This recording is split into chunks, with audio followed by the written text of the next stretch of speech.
Shalom, bonjour peuple de Dieu, je suis Guillaume Elie, le gracier, je suis prophète, je suis serviteur de Dieu et je réside en Côte d'Ivoire. Je sors parce que le Seigneur, en ce dimanche 26, m'a mis un message à cœur pour le porter à l'attention du peuple ivoirien. Hier, le samedi 25 octobre, nous avons assisté aux élections présidentielles ici en Côte d'Ivoire. Et cela a donné lieu à plusieurs commentaires, plusieurs interprétations par rapport à tout ce que des prophètes ont pu dire. Notamment aujourd'hui, une prophétie qui saisit la nation, c'est la prophétie dont le prophète Élie Pada est porteur. Et plusieurs qui s'attendaient à une exécution de cette prophétie selon eux-mêmes leur ressenti, ne l'ayant pas vu, ont commencé à critiquer l'homme de Dieu, à critiquer le message qu'il porte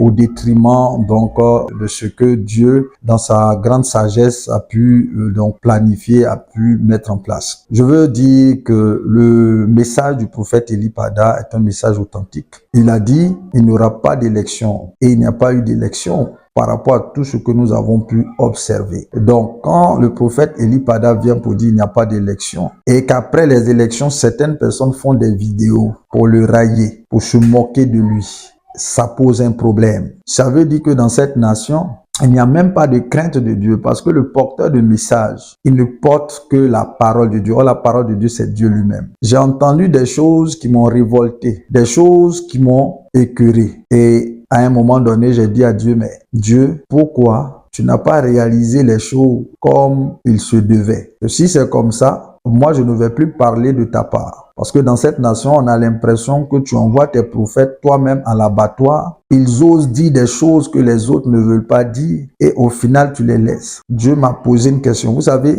ce genre d'entretien entre un prophète et puis Dieu a des fondements bibliques. Le prophète Habakkuk a dit dans le 2e chapitre de son livre qu'il se tenait sur la tour et il observait ce que Dieu allait répondre à sa prière. Donc, cette façon de parler avec Dieu, ça existe entre les prophètes et Dieu. Néanmoins, ce que je n'ai pas compris, c'est l'euphorie autour donc de cette prophétie qui ne s'est pas réalisée, comme je le dis, selon vos pensées. Dieu a dit, vos pensées ne sont pas mes pensées, vos voix ne sont pas mes voix. Vous savez, quand Dieu donne une prophétie, la prophétie, elle est activée. Mais son exécution ne dépend plus de vos émotions, de vos attentes. C'est ce que vous devez comprendre. Le prophète Élie Pada portait un message prophétique qui dit qu'il ne va pas y avoir d'élection. Et il n'y a pas eu d'élection. Il n'y a même pas eu d'élection. Tout le monde sait qu'il n'y a pas eu d'élection en Côte d'Ivoire. Maintenant, j'ai vu des serviteurs de Dieu, des enfants de Dieu porter des critiques acerbes vis-à-vis de l'homme de Dieu. Comme si en réalité, il y avait un règlement de compte de ceux qui se disaient, bon, le porteur de vision, là, le porteur de prophétie, on va voir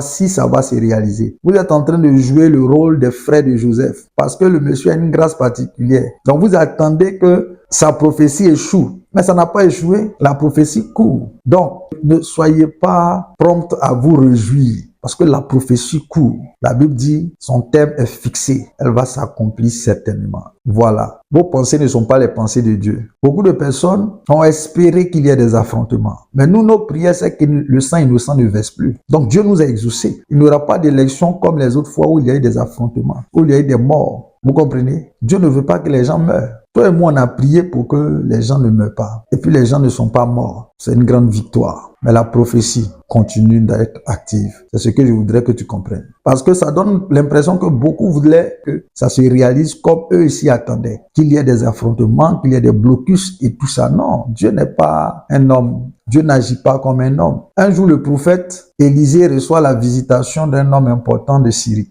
Il s'appelle Naaman, lépreux. Il vient vers Élisée. Et lui, il s'attend à ce qu'Élisée fasse les choses comme lui veut. C'est-à-dire qu'il dit, je pensais qu'Élisée allait sortir, il allait agiter sa main et puis il allait faire que la maladie parte de cette façon. Non. Élisée lui a dit simplement, va te laver 7 fois. Vous comprenez? Donc Dieu va toujours dévier vos calculs pour ne pas que la gloire revienne à un homme. C'est ce qu'il est en train de faire. Le prophète Élie Pada n'a pas menti. Et il a tout mon soutien. Parce que nous sommes toujours dans la prophétie. Tous les prophètes qui ont prophétisé ici, là, la plupart des prophètes qui ont prophétisé avec l'Esprit de Dieu, leur prophétie se réalise. Donc si je sors ce matin, peuple ivoirien, d'abord c'est pour vous dire, que la prophétie s'est réalisée. Parce que les plans de Dieu ne sont pas vos plans. Vos compréhensions des choses ne sont pas les mêmes compréhensions que Dieu a. Voilà. C'est pourquoi vous êtes découragés.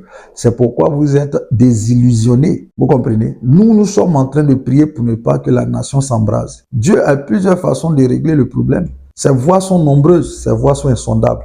Donc ne pensez pas qu'il va faire les choses comme vous les entendez. Par expérience, je peux te dire que le plan de Dieu, c'est de faire une séparation dans cette saison. Et donc hier, samedi, était la date butoir, selon le conseil de Dieu, pour identifier ceux qui allaient être justifiés et ceux qui allaient être condamnés. On est justifié par la foi. Or, la foi va jusqu'à la fin. Tous ceux qui ont commencé à critiquer pour dire, voilà, vous avez écouté votre foi. La Bible dit, mon juste vivra par la foi, mais s'il se retire, mon âme ne prend point plaisir en lui. Donc, ceux qui étaient un pied dedans, un pied dehors, hier, on vous a vu. Vous qui êtes venus sur les réseaux sociaux, qui avez fait des vidéos en train de danser, pensant que vous êtes en train de faire du mal à un serviteur de Dieu. Mais Dieu vous a vu. Il a vu l'état de votre cœur. Depuis très longtemps, on parle de repentance. Mais jusqu'à ce jour-là, vous n'avez pas compris. Dieu va vous surprendre. Il va nous surprendre nous tous. Pas comme nous, on s'attend à lui, mais comme lui, il a résolu de le faire. Il est Dieu, il est souverain. Donc comprenez ce qui s'est passé spirituellement hier. Certains ont eu la marque de la condamnation, d'autres ont eu la marque de la justification. Dieu n'est pas injuste. C'est pourquoi hier, il n'a pas permis à ce que des innocents tombent dans les rues encore. Parce que c'était le plan de l'ennemi de verser encore du sang. Et comme leurs libations n'ont pas eu lieu, ils ont été fragilisés. Vous comprenez? Ils ont été fragilisés. La terre n'a pas ouvert sa bouche pour boire du sang. Parce qu'il y a des gens qui prient. Nous, on prie pour qu'il n'y ait pas de mort. Même si la délivrance doit venir, Dieu saura comment il va faire. Bien-aimé dans le Seigneur, en déshonorant un homme de Dieu, un messager de Dieu, c'est Dieu que vous déshonorez. Et c'est un châtiment que vous appelez sur vous-même. C'est un châtiment. Nous sommes dans un temps de rétribution. Nous sommes dans un temps de rétribution, que chacun de nous comprenne cela et commence à marcher pour s'aligner avec la pensée de Dieu. Vous pensez que Dieu, il va laisser passer? Il est là à la colère, mais maintenant, il va agir. Si nous étions des hommes, peut-être on allait châtier, mais Dieu est amour. Donc jusqu'au dernier moment, il espère que des gens vont se repentir. Ne comptez pas sur les hommes, ne comptez pas sur les prophètes. Comptez sur Dieu qui est sa parole dans la bouche des prophètes. C'est ce que je suis venu vous dire. Le Seigneur m'a dit de vous faire comprendre que hier, c'était la fermeture